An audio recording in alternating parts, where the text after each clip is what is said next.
करेंगे। तो चलिए प्रकृत प्रसंग में आते हैं। अपना जो प्रसंग चल रहा था, समास प्रकरण के बाद, समास होने के बाद में या समास करते समय में कुछ विशेष परिवर्तन होता था। उस परिवर्तन को अलग अलग तरीके से बताया गया। तो इससे पिछले वाले प्रकरण में अपन ने ये देखा कि कहाँ पर में समास होने के बाद विभक्ति का लोप नहीं होता है। तो उस तरह से अलुक समास का जो प्रकरण था, उस प्रकरण के कुछ सूत्रों को हमने देखा। डर के मारे ज़्यादा नहीं बताता हूँ, कहीं आप लोग तो जैसे भी था, अपन ने कुछ सूत्रों को, आवश्यक सूत्रों को लिया और उसके साथ ही आगे बढ़े। इसी तरह से आज का जो प्रकरण है, उस प्रकरण का नाम है समासाश्रय विधि। इसका नाम है समासाश्रय विधि। तो इसका प्रकरण का मतलब क्या हुआ? समास को आश्रित करके, समास का आश्रय लेकर के, समास में होने वाले जो कुछ विशेष कार्य, उस विशेष कार्य का विधान जिस प्रकरण में हो, उस प्रकरण विशेष का नाम है समासाश्रय विधि। समास में आश्रित है जो, अर्थात समास में होने वाले जो विशेष कार्य, समास को मानकर किया जाने वाला कार्य, समास में होने वाला जो कार्य, उस कार्य का विधान करने जा रहे हैं। तो उस समास में होने वाले कार्यों के बारे में आपने देखा कि अलुक भी समास में ही होता था, पुंबद भाव भी समास में ही हो रहा है। समास के अंत में टच प्रत्यय भी जो हुआ वो समास को लेकर के ही हुआ है। तो सभी तो समास से संबंधित ही था, तो वो सारे तो समासाश्रय ही है।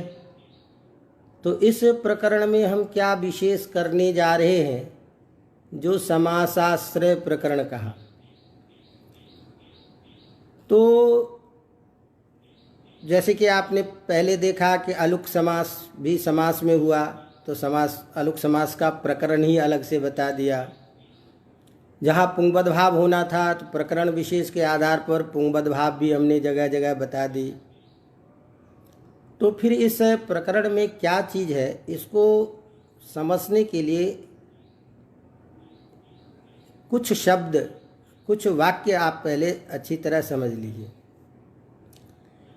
हमने शायद प्रारंभ में कहा होगा कि संस्कृत व्याकरण में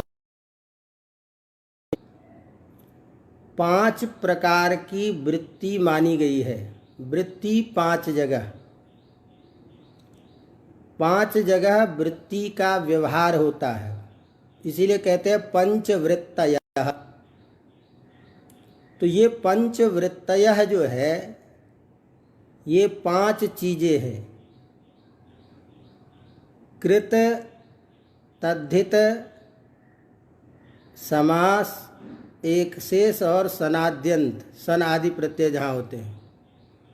तो कृदंत जो होता है, तद्धितांत जो होता है, अर्थात कृत प्रत्यय जहाँ होगा, तद्धित प्रत्यय जहाँ होगा, समास जहाँ होगा, एक शेष जहाँ होगा, सनादि, सन आदि प्रत्यय जहाँ होंगे, वहाँ वो सारी जगह वृत्तियाँ हुआ करती हैं। तो वृत्ति में ही ये सारे काम होते हैं। अब ये वृत्ति क्या चीज़ है? तो वृत्ति का मतलब है कि जहाँ एक पद को दूसरे पद के साथ अन्वय होता हो तो परस्पर अन्वित हो करके अर्थबोध होना ही वृत्ति है। वृत्ति माने व्यवहार।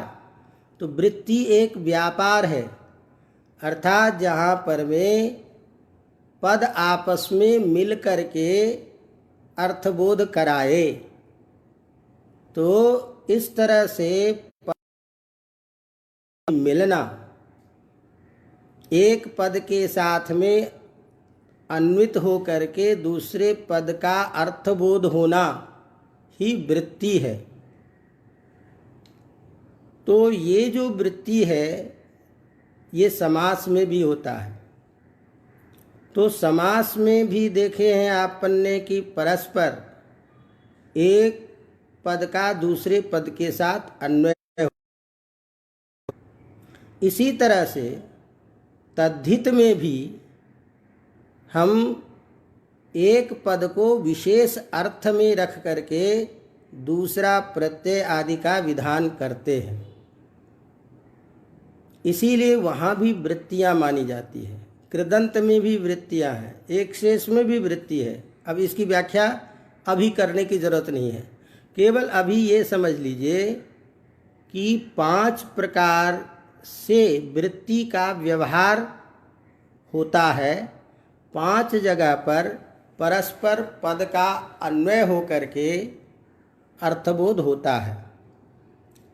तो ये जो प्रकरण है, ये प्रकरण सामान्य रूप से कुछ ऐसी चीज़ों का विधान करेंगे जो समास में जो होने वाला है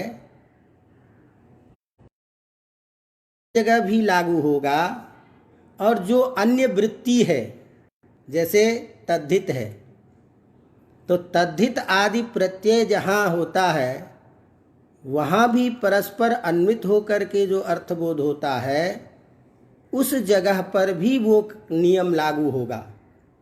तो समास में भी, समास से भिन्न जगह में भी जो परस्पर पदों के रहने पर कोई विशेष काम है, उस विशेष काम को इस प्रकरण में रख रहे हैं।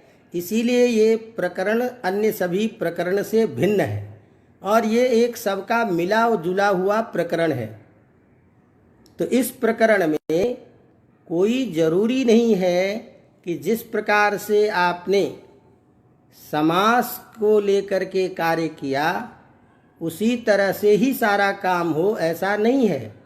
कुछ प्रत्यय के रहने पर भी, तद्धित प्रत्यय लगने पर भी शब्द में कुछ परिवर्तन होगा। तो समास और समास से भिन्न तद्धित आदि में भी जिस नियम का प्रयोग हो सके उस तरह के विधि को मान करके यहाँ कार्य किया जाएगा।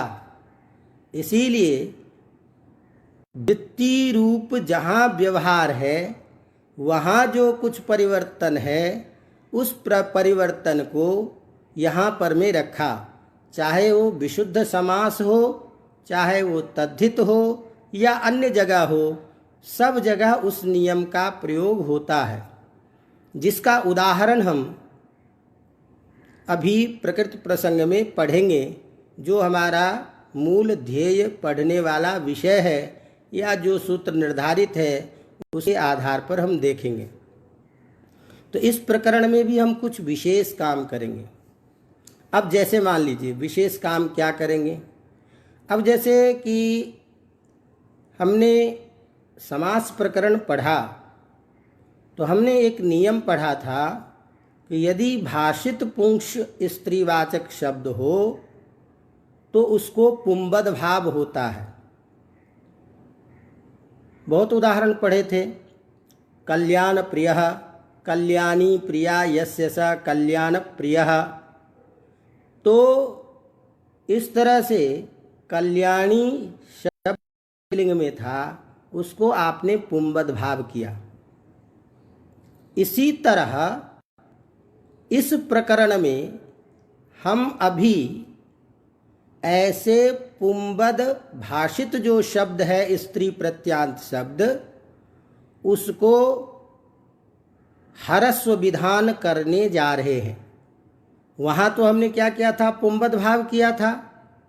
यहाँ भाषित पुंस स्त्रीवाचक जो शब्द होगा उसको हम हरस्व करेंगे, तो उसका प्रयोग हरस्व में होगा। मान लीजिए उदाहरण के तौर पर हम किसी स्त्री के लिए प्रयोग करते हैं, इयं ब्राह्मणी तमा, इयं ब्राह्मणी तमा, ये ब्राह्मणी तमा है। अर्थात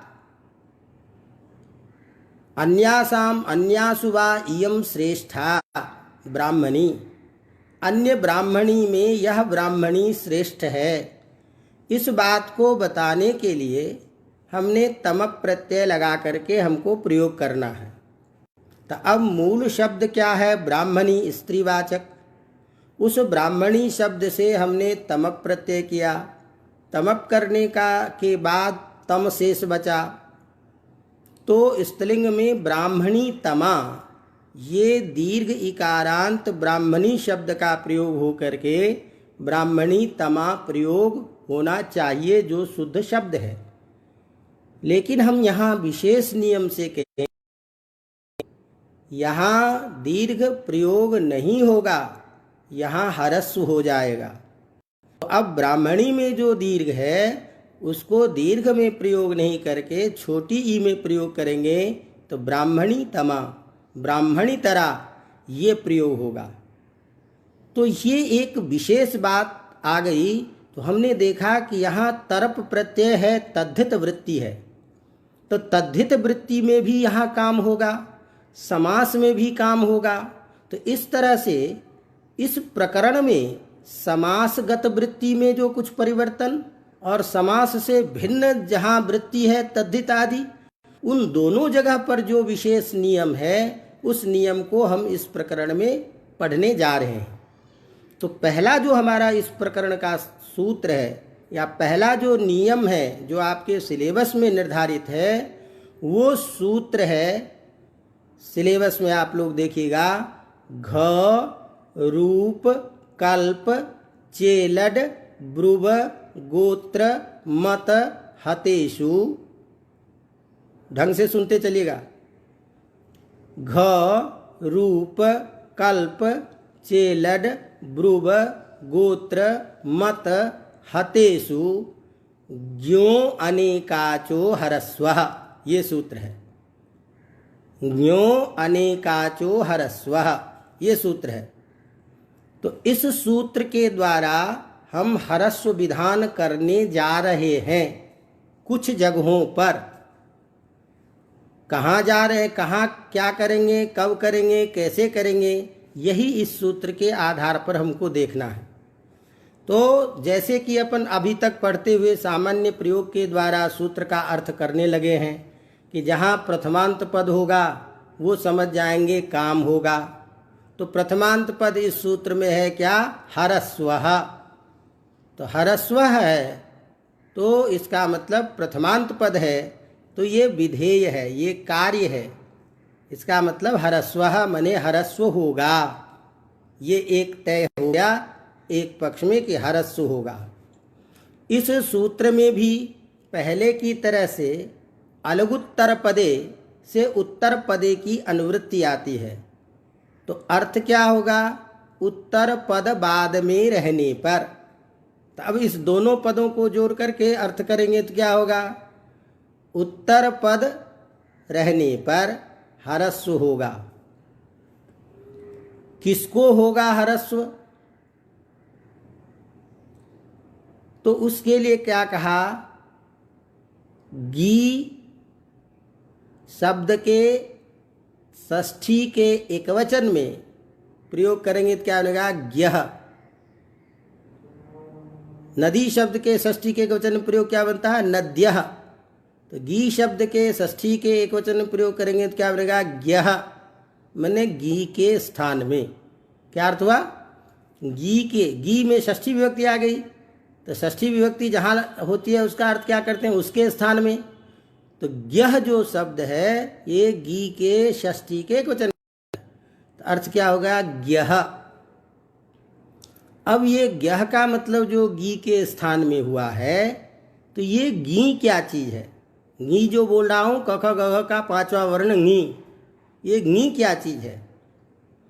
तो ये गी प्रत्यय विशेष का बोधक है, और प्रत्यय विशेष का जो बोधक है, तो ऐसे स्त्रीलिंग प्रकरण में हम प्रत्यय पढ़े हुए हैं, और वो प्रत्यय जो पढ़े हुए हैं वो गी के द्वारा 3 प्रत्यय का विधान किए हैं, गीप, गीस और गीन। गीप, गीस और गीन। तो यहाँ गी के द्वारा तीनों प्रकार के जो प्रत्यय हैं, गीप, गीस, गीन, वो तीनों प्रकार के प्रत्यय लिए जाएंगे। क्यों? कि यदि कोई अनुबंध विशिष्ट का ग्रहण हो जाता तब तो वही प्रत्यय लेते। मान लो गीप कह देते तो पकार अनुबंध के साथ में प्रयुक्त होता तो केवल गीप प्रत्यय ही लेते। लेकिन कोई अनुबंध नहीं रखा, यहाँ हटा दिया, क्योंकि सामान्य रूप से गी जिसके भी रूप है वो तीनों के लिए जाए, सबके आ जाएंगे। तो गी से यहाँ गीप, गीस और गीन, ये तीनों प्रत्यय होंगे। तीनों प्रत्यय का गीप, गीस, गीन का शेष क्या बचता है? दीर्घ ई। और ये क्या होता है? स्त्रीलिंग को बताने के लिए। तो गी क्या करेगा? गी दीर्घ इकारांत जो स्त्री प्रत्यय वाला है उसको बोध कराएगा। और गी जो है ये विशेषण है यहाँ पर। तो हम बार बार पढ़े हैं कि जो विशेषण होता है उससे तदंत ग्रहण हो जाता है। तो गी का अर्थ करेंगे ज्ञंत। गी का अर्थ क्या करेंगे? ज्ञंत। माने गी है जिसके अंत में। तो गी का अर्थ आपने क्या कर लिया? अब ह्रस्व इकार, तो वो दीर्घ इकार। तो दीर्घ इकार है जिसके अंत में। वो दीर्घ इकार कौन सा? स्त्रीलिंग, स्त्री प्रत्यय वाला। तो स्त्री प्रत्यांत जो दीर्घ इकारांत शब्द, ये अर्थ कर दिया कौन? ज्ञः। ये कहेगा। और ज्ञः में षष्ठी होने के कारण अर्थ क्या हुआ? कि स्त्री प्रत्यांत जो दीर्घ इकारांत उस ई के स्थान में, ये अर्थ करेगा। अब इसमें तो ये आ गया कि दीर्घ इकारांत ई के स्थान में, लेकिन वह दीर्घ इकारांत वाला शब्द कैसा होना चाहिए? तो उसके लिए दूसरा विशेषण दे दिया, अनेकाचः। सूत्र में दूसरा पद क्या है? ज्ञो अनेक आच। अनेक अच है जिसमें ऐसा तो शब्द। तो अब जोड़ते चलिए, अनेक अच वाला दीर्घ इकारांत जो स्त्रीलिंग शब्द, उसके इकार के स्थान में ह्रस्व होगा। ये सूत्र का अर्थ हुआ। बात समझ में आ रही? बात, दीर्घ इकारांत जो स्त्रीलिंग शब्द, उस स्त्रीलिंग शब्द के इकार के स्थान में ह्रस्व हो जाएगा। कब? उत्तर पद रहने पर, अर्थात इसके बाद में यदि कोई उत्तर पद है तो, है ना। अब ये उत्तर पद जो होगा बाद में, वो कौन हो? उत्तर पद का अधिकार आएगा, इसीलिए अर्थ होगा उत्तर पद होने पर। लेकिन उत्तर पद क्या हो, ये भी इसी सूत्र में बता रहा है। तो अब आपको मैंने कहा था कि जहाँ भी सूत्र में सप्तमी विभक्ति लगी होती है, उसका मतलब होता है वो चीज बाद में रहने पर। तो यहाँ सूत्र में आपने जो पढ़ा, घ, रूप, कल्प, चेलड, ब्रुव, गोत्र, मत, हतेषु, ये सारे शब्द समासिक शब्द हो करके और इतरेतर योग द्वंद्व समास करके सप्तमी के बहुवचन में बना हुआ रूप है हतेषु। तो सब में मिला करके सप्तमी बहुवचन का प्रयोग किया है। इसका मतलब क्या हुआ? सप्तमी विभक्ति है इन शब्दों में, तो अर्थ हो गया ये चीज बाद में रहने पर, ये चीज बाद में रहने पर। तो उत्तर पद में कौन हो? तो सबको जोड़ दीजिए। घ हो उत्तर पद में, रूप हो उत्तर पद में, कल्प हो उत्तर पद में, चेलट हो उत्तर पद में, ब्रुव हो उत्तर पद में, गोत्र हो, मत हो और हत हो। इतने चीज यदि बाद में हो तो अब इस सूत्र को अभी एक बार सामान्य रूप से अर्थ दिखा अपन करें तो क्या होगा? घ बाद में रहने पर दीर्घ इकारांत जो स्त्रीवाचक शब्द, उस स्त्रीवाचक शब्द का ह्रस्व होता है इकार के स्थान में, ये अर्थ निकला। लेकिन हमने आपको कहा कि कब होगा? तो भाषित पुंस्क शब्द से ही होगा। भाषित पुंस्क का मतलब क्या हुआ कि स्त्रीलिंग में तो प्रयोग है, लेकिन उसका प्रयोग पुल्लिंग में भी हो सकता है, ऐसा शब्द ही तो भाषित पुंस्क होता है। तो इससे एक चीज और भी निकल के आ गई कि नित्य जो स्त्रीवाचक स्त्रीलिंग शब्द होगा वहां ये नियम लागू नहीं होगा। नित्य स्त्रीलिंगवाचक शब्द से ये नियम लागू नहीं होगा। तो अब इसकी बात तो बाद में करेंगे, लेकिन सूत्र का अर्थ करते समय तो ये हम जोड़ ही सकते हैं। तो अब सूत्र का अर्थ क्या हुआ? घ रूप कल्प आदि उत्तर पद में होने पर भाषित पुंस जो स्त्रीवाचक दीर्घ इकारांत शब्द, उस दीर्घ इकारांत शब्द होता है, ये सूत्र का अर्थ निकलेगा। मुझे लगता है कि कुछ क्लियर हुआ होगा। अब हम इसकी चर्चा करते हैं। अब इस सूत्र में जो तीन चीजें हैं, घ, रूप और कल्प, ये प्रत्यय है। ध्यान रखिएगा, ये क्या है? प्रत्यय है। तो घ का मतलब हो गया घ संज्ञक प्रत्यय बाद में होने पर। पहला का क्या कहा? घ रूप कल्प चेलट ब्रुव मत गोत्र हत इत्याहतेषु। तो पहला शब्द क्या कहा? घ। तो व्याकरण में ये जो घ है, घ संज्ञा होती है, घ संज्ञक प्रत्यय होता है। तो व्याकरण में घ संज्ञक प्रत्यय होता है तरप और तमप प्रत्यय। व्याकरण में तरप और तमप की घ संज्ञा होती है। तरप तमपौ घः, तरप और तमप प्रत्यय की घ संज्ञा होती है। तो ये घ संज्ञक प्रत्यय है। जैसे क्तक्तवतु की निष्ठा संज्ञा होती है, तो निष्ठा संज्ञक प्रत्यय क्तक्तवतु।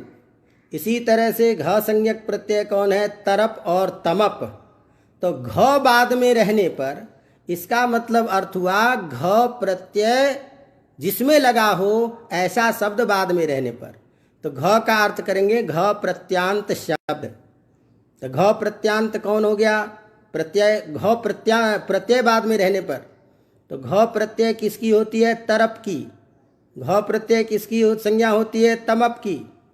अर्थात यदि तरप और तमप बाद में हो तो दीर्घ इकारांत जो स्त्रीलिंगवाचक शब्द, उसके ई को ह्रस्व होगा। ये पहले पद का अर्थ निकला। अब जैसे उदाहरण के हमारे प्रयोग बनाना है ब्राह्मणी तरा, ब्राह्मणी तमा। तो ब्राह्मणी तरा और ब्राह्मणी तमा, तो यहाँ तरप प्रत्यय लगा हुआ है। तरप प्रत्यय और तमप प्रत्यय अतिशय अर्थ को बताने के लिए होता है। तो यदि किसी दो में से किसी एक को श्रेष्ठ बताना हो, अतिशय बताना हो, अतिशय का तात्पर्य कुछ भी ले लीजिएगा, नीचे में भी ले लीजिएगा और ऊपर में भी।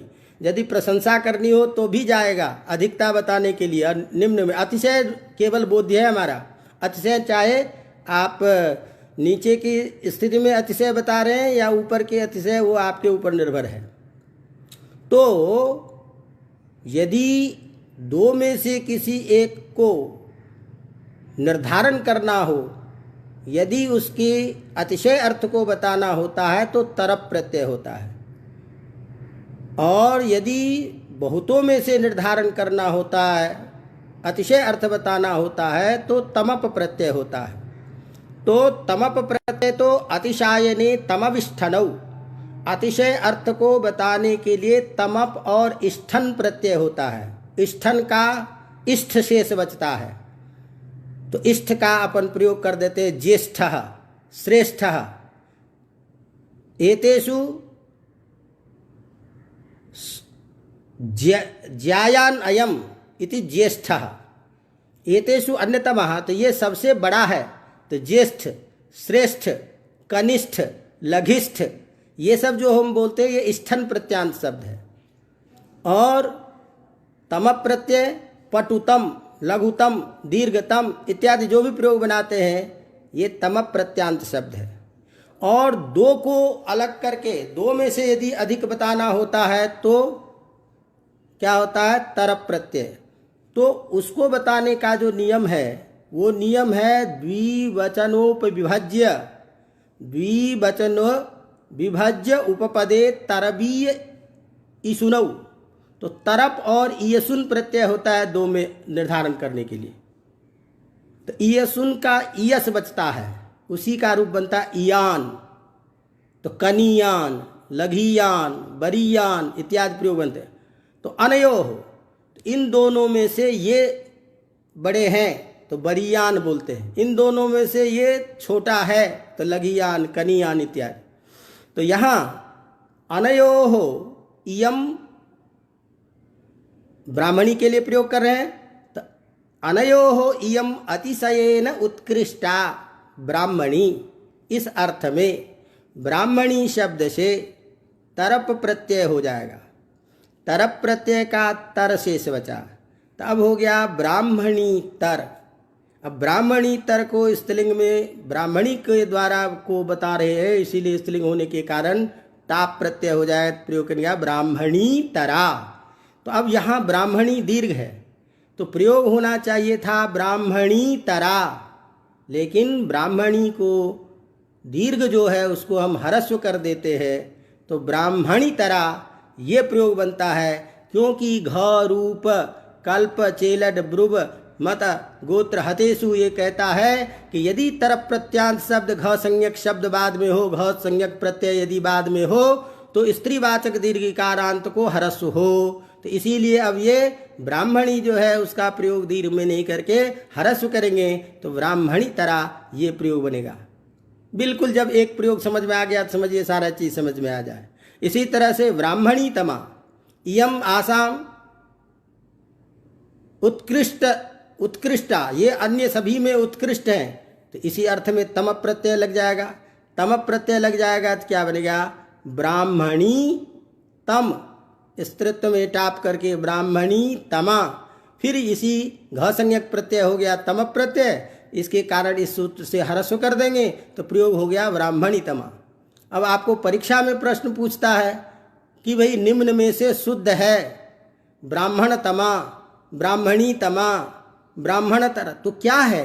तो इसको बताने के लिए हमको उदाहरण भी ध्यान में रखना होगा और सूत्र का प्रश्न बनाने के लिए कि कब ब्राह्मणी तरा में क्यों इसको ह्रस्व विधान हुआ, किस नियम से हुआ, तो आपको बताना पड़ेगा कि घ संज्ञक प्रत्यय बाद में होने के कारण यहाँ इसको ह्रस्व होता है। तो इस तरह से ब्राह्मणी तरा ब्राह्मणी तमा। इसी तरह से ब्राह्मणी रूपा, तो प्रशंसा जब करते हैं, किसी की प्रशंसा करते हैं तो प्रशंसा अर्थ में रूप प्रत्यय होता है। किसी की प्रशंसा यदि करनी हो तो प्रशंसा सम्मान कह लो, प्रशंसा कह लो, तो प्रशंसा करने के लिए रूप प्रत्यय होता है। तो इसी तरह से तो प्रशस्ता ब्राह्मणी ये अर्थ करेंगे। प्रशस्ता ब्राह्मणी, ये जो ब्राह्मणी है ये अन्य में प्रशस्त हैं, नामी हैं, इनकी चर्चा होती है, श्रेष्ठ हैं इत्यादि अर्थ को बताने के लिए हम जब अर्थ करेंगे प्रशस्ता ब्राह्मणी, तो इस अर्थ में एक नियम है प्रशंसायाम रूपप, प्रशंसा अर्थ में रूपप प्रत्यय होता है रूपप का रूप बचता है, तो जिसकी प्रशंसा करेंगे उसके अंत में रूप लग जाएगा, तो स्थिति बन गया ब्राह्मणी रूप, और रूप से स्त्रीत्व में कर देंगे ब्राह्मणी रूपा। तो दीर्घ प्रयोग होना चाहिए था ब्राह्मणी रूपा, लेकिन ब्राह्मणी अब दीर्घ प्रयोग नहीं हो करके ब्राह्मणी हरस हो गया, तो ब्राह्मणी रूपा बना। हाँ, एक चीज ये जरूर यहाँ ध्यान रखना है, यहाँ ब्राह्मण जातित्वेन ये भाषित पुंस है, ब्राह्मण जातित्वेन ये भाषित पुंस शब्द है, इसलिए ब्राह्मण पुल्लिंग में, ब्राह्मणी स्त्रीलिंग में, तो जाति विशिष्ट जो ब्राह्मणत्व है उसको लेकर के ये भाषित पुंस शब्द है। नहीं तो कहेंगे कि भाई ब्राह्मणी तो स्त्रीलिंग में ही बनेगा, नित्य विकल्प से तो करता नहीं, तो ब्राह्मणी जब बनेगा तो ब्राह्मणी ही बनेगा। तो इसीलिए यहाँ भाषित पुंस शब्द कैसे हुआ, तो हमको ये बताना है कि यहाँ जातित्वेन ब्राह्मण, जातित्वेन ये भाषित पुंस है, इसीलिए यहाँ पर में भाषित पुंस शब्द होने के कारण हरस हो गया, तो ब्राह्मणी। इसका मतलब ये भी ध्यान रखना है, जिसका हम प्रत्युदाहरण बताएंगे कि यदि नित्य शब्द है, जैसे हम बोलेंगे आमल की तरह, आमल की तरह, ये बहुत सुंदर आंवले का पेड़ है, अयम अनयोः आमल की तरह वर्तते। तो आमल की जो है आंवले का पेड़, उसके लिए स्त्रीलिंग में नित्य स्त्रीलिंग शब्द है आमल की, तो नित्य स्त्रीलिंग शब्द है, तो वहाँ इसीलिए हरसु नहीं होगा, तो हमेशा दीर्घ इकारांत ही प्रयोग होता है, आमल की तरह इत्येव रूपम शुद्धम।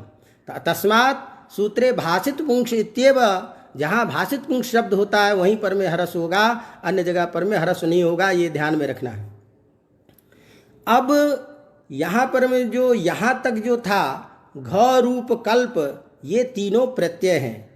अब कुछ शब्द गिनाए गए हैं, तो चेलट, चेलट निपातन शब्द है निंदा अर्थ में, टित्करण कर दिया है, इसीलिए इस तृतीय विवक्षा में गी प्रत्यय टिड्ढाने से करके चेली बना लेंगे। तो ब्राह्मणी चेली इति ब्राह्मण चेली ये बनेगा। तो निंदा अर्थ में ये सब सारे शब्द हैं, चेलट, ब्रुव, ये सारे कुछ निपातन से बने हुए शब्द हैं। गोत्र, मत, हत, तो ये सारे जितने भी शब्द हैं ये स्वतंत्र शब्द है, ये प्रत्यय नहीं है। इसीलिए ये शब्द जहाँ होंगे वहाँ पर में भी पूर्व को हरस्व होगा, ये ध्यान रखने की जरूरत है। तो उदाहरण देता है ब्राह्मणी, इसी तरह से कल्प प्रत्यय है, एक रह गया कल्प प्रत्यय, ब्राह्मण कल्पा, ब्राह्मणी कल्पा। तो कल्प प्रत्यय होता है, ध्यान रखिएगा, कुछ कम अर्थ बताने के लिए, कुछ कम अर्थ को बताने के लिए कल्प प्रत्यय होता है। ईशत आसमाप्ते है कल्पत देशीयरऊ, कल्पत और देश और देशीयर तीन प्रत्यय होते हैं, एक देश्य, एक देशीय और कल्पप। तो ये समझ लीजिए, किसी को कहेंगे कि ये विद्वत कल्प हैं, तो विद्वत कल्प होते ही मतलब ये मत समझ लिया है कि बहुत बड़े विद्वान हैं, विद्वान नहीं है, विद्वान से थोड़े कम हैं। ईषद अर्थ में कल्प प्रत्यय होता है, विद्वत कल्प, ईषद विद्वान इति विद्वत कल्पः। गुरु कल्प हैं, ये गुरु नहीं है, गुरु जी से थोड़े कम हैं, इसीलिए गुरु कल्प होते हैं। तो ईषद अर्थ में, असमाप्ति अर्थ में कल्प, कल्प प्रत्यय, देशीय प्रत्यय और देशीय प्रत्यय, ये तीन प्रत्यय होते हैं। तो ईषद असमाप्ता ब्राह्मणी इति ब्राह्मणी कल्पा। तो यहाँ ब्राह्मणी शब्द से कल्प प्रत्यय हो जाता है, कल्प प्रत्यय का कल्प बचा, फिर इस तृतीय विवक्षा में टाप करेंगे ब्राह्मणी कल्पा, फिर हरस होकर के ब्राह्मणी कल्पा, ये रूप बन जाएगा। इसी तरह से हमने कहा निंदा अर्थ में, तो निंदा अर्थ में ब्राह्मणी चेली, तो ब्राह्मणी निंदिता ब्राह्मणी इति ब्राह्मणी चेली, निंदिता ब्राह्मणी इति ब्राह्मणी ब्रुवा, निंदिता ब्राह्मणी इति ब्राह्मणी गोत्रा, ये सारे के सारे शब्द बन जाते हैं। तो यहाँ जो चेली शब्द है वह चेली चेलट शब्द से बना हुआ स्त्रीलिंग में चेली है, जो निंदा अर्थ में प्रयुक्त होता है। तो इयम निंदिता ब्राह्मणी वर्तते तस्मात् ब्राह्मण चेली, तो यहाँ ब्राह्मण के बाद चेली शब्द है, चेली शब्द होने के कारण यहाँ पूर्व में जो इकारांत है उसको ह्रस्व कर देंगे तो ब्राह्मणी चेली ये बन जाएगा।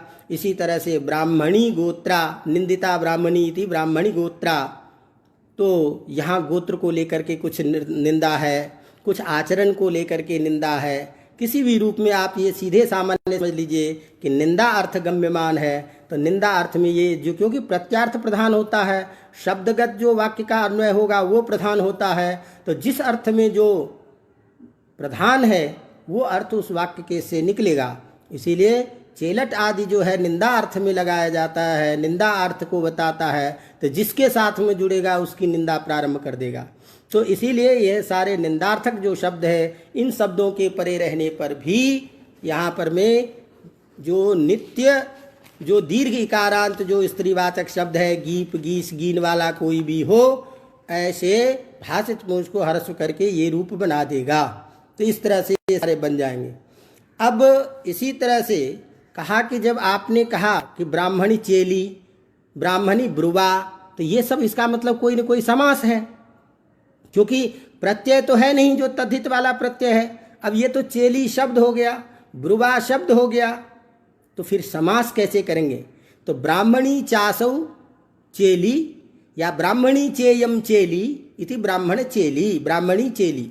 तो यहाँ एक कर्मधारय समास जब पढ़ते हैं तो उसमें एक सूत्र आता है कुत्सनानि कुत्सनैहि। कुत्सित वाचक शब्द का कुत्सित अर्थ में समास होता है सुबंत का, तो इसीलिए उससे कर्मधारय समास होकर के कुत्सा अर्थ में, निंदा अर्थ में ये सारे के सारे शब्द बने हुए।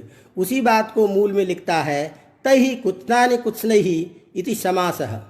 अब इसमें कह रहा है कि आपने ये क्यों कहा कि गी प्रत्यांत जो शब्द होगा उसी को हरस होगा।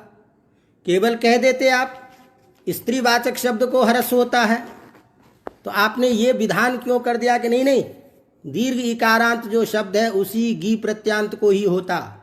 यदि ये नहीं कहते तब तो वही अर्थ होता कि स्त्रीवाचक कोई भी शब्द होगा तो उसको पूर्व में क्या हो जाता, हरस हो जाता। ऐसी स्थिति में दत्तातरा, तो दत्तातरा जो प्रयोग है इसमें दत्ता जो है टाप प्रत्यांत है, तो टाप प्रत्यांत जो आकारांत शब्द है इससे भी परे तरफ प्रत्यय होने के कारण घ प्रत्यांत शब्द बाद में होने से स्त्रीवाचक दत्ता को, क्योंकि ये भाषित पुंस है, दत्त और दत्ता दोनों बनता है, तो भाषित पुंस होने के कारण इसको भी पूर्व हरस हो जा करके दत्त तरा प्रयोग बनता वो न हो। इसीलिए हमने कहा कि नहीं गीप प्रत्यांत ही होना चाहिए। तो गीप प्रत्यांत ग्रहण करने के कारण दत्तातरा इत्यादि में ये हरस्व नहीं हुआ। इसी तरह से हमने आपको कहा कि यदि इस सूत्र में हम भाषित पुंस नहीं कहते तो क्या होता, तो नित्य जो स्त्रीवाचक शब्द है उसको भी हरस होने लगता। ऐसी स्थिति में आमलकी तरा, कुबली तरा इत्यादि जो प्रयोग बनता है, कुबली ये नित्य स्त्रीलिंग शब्द है, आमलकी ये नित्य स्त्रीलिंग शब्द है, ऐसे जगह पर में हरस्व न हो, इसको रोकने के लिए सूत्र में हमने भाषित पुंस लगा दिया। तो ऐसे में जो शब्द पुल्लिंग स्त्रीलिंग दोनों में प्रयुक्त हो सकता है, ऐसे जो स्त्रीवाचक शब्द होंगे उसी के इकार को हरस्व विधान करेगा। अवगतम? तो ये एक आपके इस प्रकरण का पहला सूत्र था जो विशेष जगह पर हरस्व विधान किया था, जिसको आप लोगों के सिलेबस में परीक्षा की दृष्टि से भी रखा है। तो इस तरह से प्रधान और प्रथम सूत्र है जिसके बारे में बताया। इसी तरह से कुछ नियम और भी है इस प्रकरण में, तो 2, 4, 5 कम से कम जब इस प्रकरण को ले रहे हैं तो कुछ ऐसे जो प्रसिद्ध उदाहरण हैं ये हमको पढ़ना ही चाहिए। तो हालांकि आपके सिलेबस के ही आधार पर दूसरा एक सूत्र है, नियम है, वो है हृदयस्य हृल्लेख यद अणलाशेषु। अब दूसरे नियम हम प्रारंभ कर रहे हैं, ये विशेष काम करेगा दूसरा, कि हम जब समास करते हैं या कोई वाक्य का प्रयोग करते हैं तो हृदय शब्द को लेकर के प्रयोग करते हैं। हृदय अर्थ को बताने के लिए हृदय शब्द का प्रयोग करते हैं।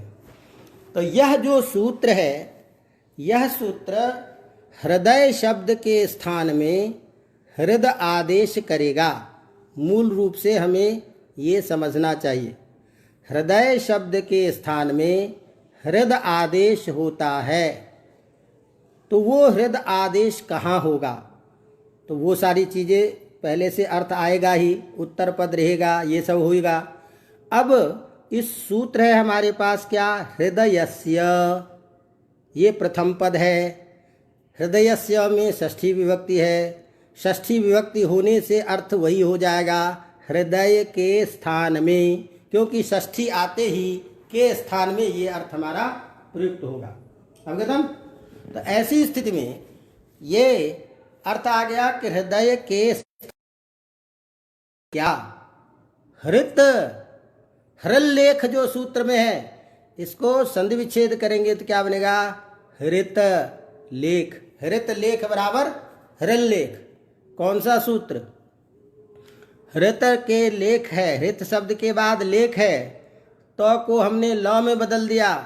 हमारे परीक्षार्थी छात्र संधि प्रकरण पढ़े होंगे, कोई सूत्र, हाँ कोई बात नहीं, वहाँ बैठे हो, यहाँ से बोलोगे तो भी हम थोड़ी सुनेंगे, कोई बात नहीं। तो एक सूत्र पढ़े होंगे आप, तोरली तवर्गस्य, तवर के स्थान में परसवर्ण ल होता है, ल बाद में रहने पर तल्लयः विद्वल्खति। तो यहाँ भी क्या है, हृद प्लस लेख। तो हृद के बाद में लेख है, तवर का बाद में वर्ण है कौन, ल, तो परसवर्ण हो जाएगा, तो हृल्लेख बन जाएगा। तो इसका मतलब प्रथम शब्द कौन है, हृत। तो हृत ये प्रथमांत शब्द है, और प्रथमांत शब्द होने के कारण अर्थ हुआ हृत आदेश हो। हृत आदेश हो, हृदय शब्द के स्थान पर हृत आदेश होता है। कब? तो उसको गिना रहा है, लेख, यत, अण, लाशेषु। तो ये तीन चीज है, लेख शब्द हो, यत प्रत्यय है, यत प्रत्यांत शब्द हो, अण प्रत्यय है, अण प्रत्यांत शब्द हो, और लाश शब्द हो। तो अब जरा ध्यान रखना सूत्र का अर्थ, हृदय शब्द के बाद यदि लेख शब्द हो, हृदय शब्द के बाद यदि यत प्रत्यांत शब्द हो, हृदय शब्द के बाद यदि अण प्रत्यांत शब्द हो, हृदय शब्द के बाद यदि लाश शब्द हो, तो ऐसी स्थिति में हृदय के स्थान में हृद आदेश होता है।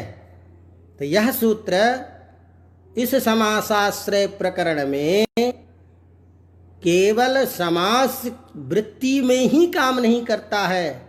ये जो पंच रूपों वृत्ति है हमारी, तद्धित आदि, कृत आदि, ऐसे शब्द में भी यह काम करता है। इसीलिए ये समासाश्रय प्रकरण अलग से बताया गया, जिसमें ये विशेष उदाहरण से हमको बताया जा रहा है कि ये समासाश्रित काम है, लेकिन समास की भिन्न वृत्तियां जहाँ हैं उस जगह पर में भी ये नियम लागू होगा। तो इसीलिए अब ये सारे जो अभी आपने उदाहरण पढ़ा, ब्राह्मणितरा, ब्राह्मणितमा, ब्राह्मणिकल्पा इत्यादि कल्प प्रत्यांत जो है, वह कल्प प्रत्यांत तद्धित आदि प्रत्यय के पड़े होने के कारण तद्धित वृत्ति में है। इसी तरह यहाँ पर में कहते हैं कि नहीं, ये जो हृदय शब्द है, तो हृदयस्य में षष्ठी विभक्ति आने के कारण अर्थ हो गया हृदय के स्थान में। हृत शब्द कौन हो गया, प्रथमांत। तो प्रथमांत जो पद होता है वो आदेश होता है, तो अर्थ हो गया हृत शब्द के हृदय के स्थान में हृत हो। कब हो? तो आगे सप्तम्यंत पद सबको लेकर के क्या कर दिया, लेख, यद, अण, लाशेषु। तो लेख शब्द आगे यत है, तो यत प्रत्यय है, इसे यत प्रत्यांत शब्द। अण प्रत्यय है, अण प्रत्यांत शब्द, क्योंकि प्रत्यय जहाँ रहेगा तो स्वतंत्र प्रत्यय का प्रयोग नहीं करके प्रत्यांत ग्रहण करेंगे। अब वो सारी प्रक्रिया आती है, लेकिन अभी मूल रूप से आप समझ लीजिए कि हृदय शब्द के स्थान में हृदय आदेश करेंगे यदि बाद में लेख शब्द हो, यदि बाद में यत प्रत्यांत शब्द हो, अण प्रत्यांत शब्द हो और लाश शब्द हो। तो इस तरह से सूत्र का सीधा सीधा अर्थ हो गया। अब जैसे यहाँ उदाहरण है हृल्लेखः, ये प्रयोग बनाना है, तो हृल्लेखः का प्रयोग क्या करेंगे, हृदयम लिखति इति हृल्लेखः। हृदयम लिखति, जो हृदय पर लिख दे, हृदय को लिख दे, हृदय पर छाप छोड़े, उसी को तो क्या कहें हृल्लेख है। तो यहाँ कर्म उपपद में है, तो कर्मण्यन सूत्र पढ़े हैं, कर्म उपपद में रहने पर अण प्रत्यय करता है। तो यहाँ पर मैं हृदयम लिखति, इस अर्थ में हृदय शब्द कर्म उपपद में रहने पर लिख धातु से कर्मण्यन से अण प्रत्यांत शब्द यहाँ लेख बना। तो इस स्थिति में अब लिख का लघुपद गुण हो करके लेख बन गया। तो हृदयम लिखति है, इस स्थिति में हमारा रूप क्या बनेगा, हृदय प्लस लिख। लिख से क्या करेंगे, अण प्रत्यय, अण प्रत्यय हो करके शब्द बन गया लेख। तो स्थिति क्या बनी, हृदय लेख। अब हृदय के बाद लेख शब्द है ही, ये हृदय से सूत्र आकर के कहेगा कि भैया यहाँ हृदय के स्थान पर हृदय आदेश हो जाएगा। तो हृदय आगे लेख, वही आप परसवर्ण कर लेंगे, द को लौ में बदल देंगे, तो प्रयोग क्या बनेगा, हृल्लेख। तो हृल्लेख, तो आपको विग्रह पूछ सकता है परीक्षा में, प्रत्यय पूछ सकता है। तो ये ध्यान में रखना है कि कहाँ कहाँ हृदय के स्थान पर हृदय आदेश होगा। इसी तरह से कहा हृदयस्य प्रियम इति हृदयम, जो हृदय का प्रिय हो, हृदय को बहुत अच्छा लगे, उसे हम हृदय कहते हैं। तो हृदयस्य प्रियम, इस अर्थ में, प्रिय अर्थ में यहाँ यत प्रत्यय हुआ है। हृदयस्य प्रियम ये अर्थ है, इस अर्थ में हृदय शब्द से हम यत प्रत्यय किए हुए हैं प्रिय अर्थ में। तो सूत्र ही है हृदयस्य प्रियम। तो हृदयस्य प्रियम इस सूत्र से प्रिय अर्थ में यत प्रत्यय हुआ है। तो स्थिति क्या बन गई, हृदय प्लस यत, यत का शेष क्या बचेगा, य। अब फिर यहाँ वही प्रत्यय आ गया अण प्रत्यांत, वो यत प्रत्यय स्वयं ही यत प्रत्यय है।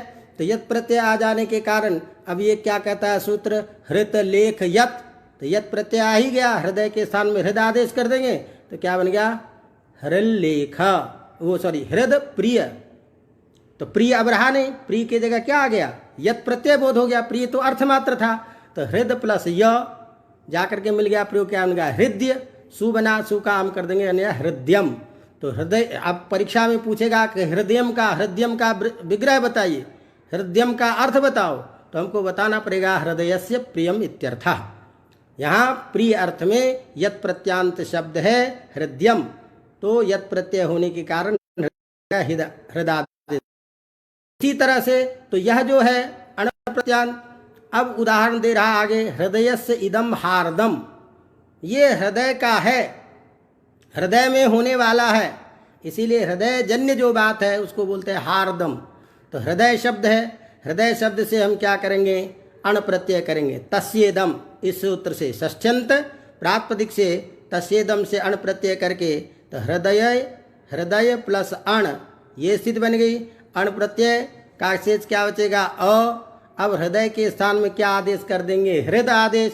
तो स्थिति क्या बनी, हृदय प्लस अ, अण प्रत्यय तद्धित है, इसीलिए तद्धितेष्व चामादेशे आदेश को वृद्धि कर देंगे, तो री को वृद्धि क्या हो जाएगी, आर।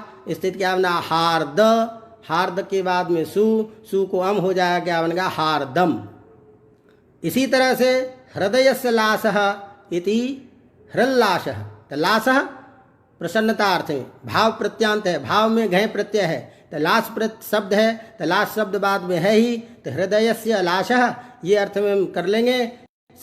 समास करने के बाद में हृदय के स्थान पर हृदय आदेश हो जाएगा, स्थिति बन जाएगी हृदय प्लस लास, जाकर के मिल जाएगा हृल्लासः। अब यहाँ ये सारे के सारे प्रयोग बता करके सीधा हमको केवल इतना आपको बताना था कि ये ध्यान रखना है कि इतने जगह पर हृदय शब्द के स्थान में परिवर्तन हो करके हृदय आदेश हो जाता है, ये प्रत्यय परे रहने पर, ये शब्द रहने पर। अब इस सूत्र में एक कुछ सामान्य जिज्ञासा करते हैं। जिज्ञासा क्या करते हैं, देखिए इस सूत्र में कहा है, और लेख शब्द जो है अण प्रत्यय से ही बना हुआ है। तो अण लेख जो है ये अण प्रत्यांत शब्द है, समझेंगे ना। तो अण प्रत्यांत शब्द ही लेख शब्द लिया जाएगा। क्यों? क्योंकि आगे अण आपने प्रत्यय जोड़ ही दिया है। तो अण प्रत्यय जब आपने इस सूत्र में कह ही दिया है, तो इस अण प्रत्यय के साहचर्य से लेख शब्द भी अण प्रत्यांत ही लिया जाएगा। ऐसी स्थिति में आप इस सूत्र में लेखक ग्रहण क्यों किए? लेख न भी करते तब भी तात्पर्य क्या है कि लेख मान लीजिए भाव में कर देंगे तभी तो लेख बनेगा। लेख जब अण प्रत्यांत करेंगे तभी तो बनेगा लेख। तो आपने लेख ग्रहण क्यों किया? तो आप यदि उत्तर दो कि भाव प्रत्यांत लेख, तो कहते हैं वो नहीं होगा, क्योंकि आपने सूत्र में अण प्रत्यय ग्रहण किया है ना। तो अण प्रत्यय ग्रहण के साहचर्य से यहाँ भी लेख शब्द भी अण प्रत्यांत ही लिया जाएगा। इसीलिए अण प्रत्यांत के ग्रहण हो जाने के कारण अण प्रत्यांत लेख शब्द को अलग से इस सूत्र में ग्रहण करने की कोई जरूरत नहीं है। तो इस सूत्र में अण ग्रहण होता है व्यर्थ, और व्यर्थ होकर के एक बहुत बड़ी बात का ज्ञापन करता है, जिस ज्ञापन का परिणाम हम जो पहले सूत्र पढ़े हैं, घ रूप कल्प चेलड इत्यादि सूत्र, इसमें जाकर के उसका परिणाम होता है जो हमने आप क्योंकि घ आदि प्रत्यय है, और प्रत्यय जहाँ होगा वहाँ प्रत्यांत का ग्रहण होना चाहिए। तो वहाँ पर में सारे आपने रूप प्रत्यय लिखा, कल्प प्रत्यय लिखा, तो प्रत्यय से प्रत्यांत का ग्रहण होना चाहिए था। तो यहाँ पर में प्रत्यांत का आपने वहाँ ग्रहण क्यों नहीं किया? तो कहा कि नहीं, यहाँ प्रत्यय का ग्रहण नहीं होता, प्रत्यय से प्रत्यांत का ग्रहण नहीं होता है। कहाँ नहीं होता? उत्तर पद का जहाँ अधिकार आता है, तो उत्तर पद के अधिकार में, अर्थात उत्तर पदत्व मान करके जो किया जाने वाला कार्य होता है, उस कार्य में ये नहीं होता तदंत ग्रहण। ये जानकारी हमको कैसे मिली? तो ये जानकारी यही इस सूत्र में लेख ग्रहण व्यर्थ होकर के ज्ञापित करता है कि उत्तर पदाधिकारे तदंत विधिर नास्ति। उत्तर पद का जहाँ अधिकार हो वहाँ प्रत्यय से प्रत्यय का ग्रहण नहीं होता है। ये नियम हमको बताना था, इसीलिए जानबूझ करके लेख ग्रहण हमने किया। और लेख ग्रहण व्यर्थ हो करके जब ये नियम कर दिया कि उत्तर पद के विधि में प्रत्यय से प्रत्यांत का ग्रहण नहीं होता है, इसका परिणाम ये हुआ कि ये जो आपका सूत्र है घ रूप चेलड इत्यादि, इस सूत्र में तदंत ग्रहण नहीं हुआ। इसीलिए कल्प से कल्प प्रत्यांत शब्द हमने नहीं लिया, डायरेक्ट प्रत्यय ही लिया। रूप से रूप प्रत्यांत नहीं लिया, केवल रूप ही लिया। तो इस तरह से कई बार इस सूत्र में एक प्रश्न पूछता है, अत्र किम ज्ञापकम भवति अनेन सूत्रेण लेखक ग्रहणेन। तो लेख के ग्रहण से यहाँ ये ज्ञापित होता है कि उत्तर पदाधिकार में तदंत विधि नहीं होती है। तो इस तरह से ये सूत्र इस हृदय शब्द के स्थान पे हृदय आदि आदेश करता है। मैं सोचा तो था आज इसको संपन्न कर दूं, लेकिन पता नहीं चलता समय कैसे निकल जाता है, और समय हो गया है पूरा। तो फिर मैं इसको आज, क्योंकि कुछ ले भी लूँ तो भी पूरा नहीं हो पाएगा, क्योंकि मेरी इच्छा थी कि कम से कम 5-7 सूत्र इसमें कम से कम आपको पढ़ाएं जो आवश्यक है। तो ये दूसरे ही सूत्र पे ये स्थिति हो गई। तो अब शेष कार्य को कल रखेंगे, और फिर अपने इसके बाद प्रौढ़ मनोरमा में फिर मिलते हैं। इस बार आज तो मैंने आपको कुछ कहा ही नहीं, तो आप लोग तो न तो फुलझड़ी कभी दिखाए, न पैसा कैसे चला, क्या हो रहा है ये भी नहीं समझ में आया, पढ़ाई लिखाई कैसे चल रही है, आप लोग सोए हुए हैं कि जागे हुए हैं। फ़ोटो में तो पहले का लगा हुआ है, फोटो है, इसलिए पता तो नहीं चलेगा कि फ़ोटो सोई हुई दिखाई दे। लेकिन जैसा भी है, तो अब आपकी उपस्थिति हम अगले सेशन में देखेंगे जो प्रौढ़ मनोरमा का। तो अभी हम आप सबको यहीं पर में विदा करते हैं, और मैं स्वयं भी विदा लेता हूँ। फिर 10-15 मिनट के बाद अपन फिर एकत्रित होंगे। तो सबको एक साथ साधुवाद देते हुए मैं इसको बंद करता हूँ। धन्यवाद।